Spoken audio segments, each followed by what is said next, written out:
Hello నమస్తే అండి. Welcome to Taluru Aruna kitchen and vlogs. ఈరోజు గోంగూర పచ్చిపప్పు కర్రీ చేస్తాను. కలిపి పెట్టి తాలింపు వేస్తాను. ఎలా చేయాలనేది చూపిస్తాను. ముందుగా గోంగూర 5 సార్లు క్లీన్ చేసుకొని బుట్టకు పెట్టుకున్నానండి.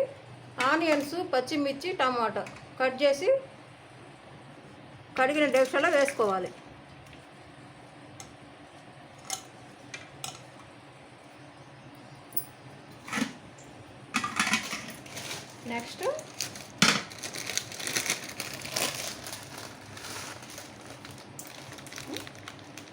నెక్స్ట్ కళ్ళుప్పు, మన కర్రీకి తగినంత కళ్ళుప్పు,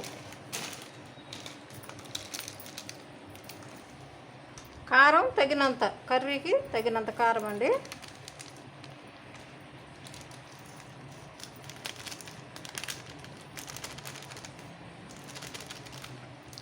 తగినంత పసుపు,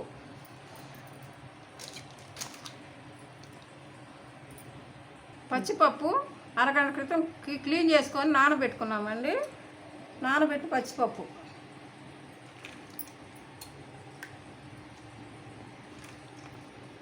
పప్పులు పంట కింద తగిలితే బాగుంటుందండి కర్రీ. ఒకసారి ట్రై చేసి చూడండి మీరు కూడా.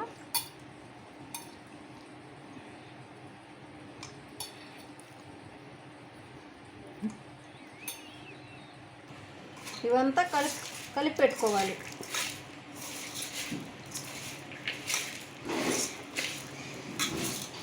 మొత్తం కలిపి పెట్టుకున్న తర్వాత క్లీన్ చేసుకుంటే గోంగూర పెట్టుకోవాలి.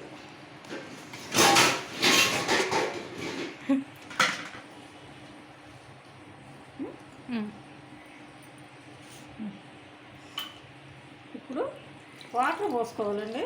మనం కలిపి పెట్టాం కదా, చేయి కడిగినట్టు ఒక గ్లాస్, పెద్ద గ్లాస్తో వాటర్ నీళ్ళు పోసుకోవాలి.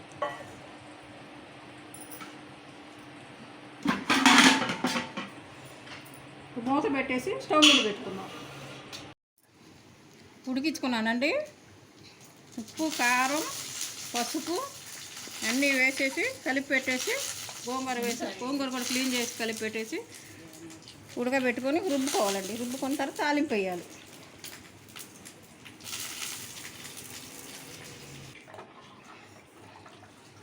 రుబ్బుకోవాలండి. ఒక 5 మినిట్స్ స్టవ్ మీద పెట్టుకొని నీళ్ళని ఇంకిన తర్వాత తీసుకొని మొత్తం రుబ్బుకొని తాలింపు పెట్టుకోవాలి.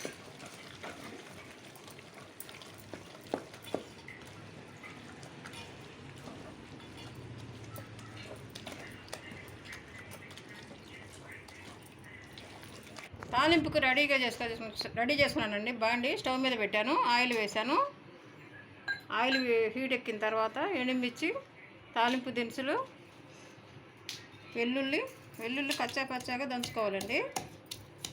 వెల్లుల్లి ఫ్లేవర్ చాలా బాగుంటుంది.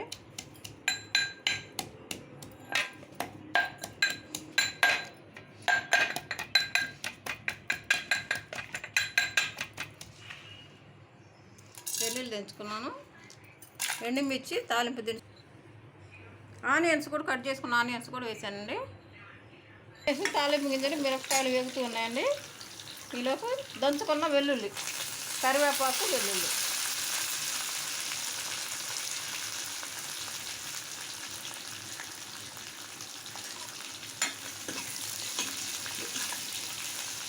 కొత్తిమీర కూడా. ఆయిల్లో వెల్లుల్లి వేస్తుంటే ఫ్లేవర్ చాలా బాగుందండి.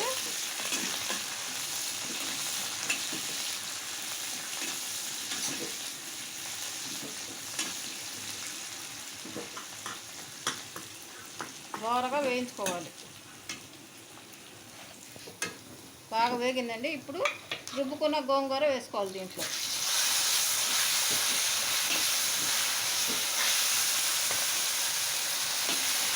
వేసుకొని మొత్తం కలుపుకోవాలి.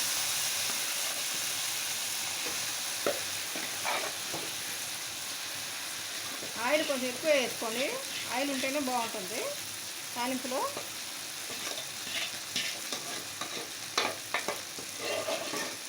పుల్లగా కమ్మని గోంగూర పచ్చిపప్పు కర్రీ రెడీ అండి. సేమ్ ఇదే ప్రాసెస్లో చేసుకొని రుచిని ఆస్వాదించండి. Please subscribe, like and share. Thank you very much.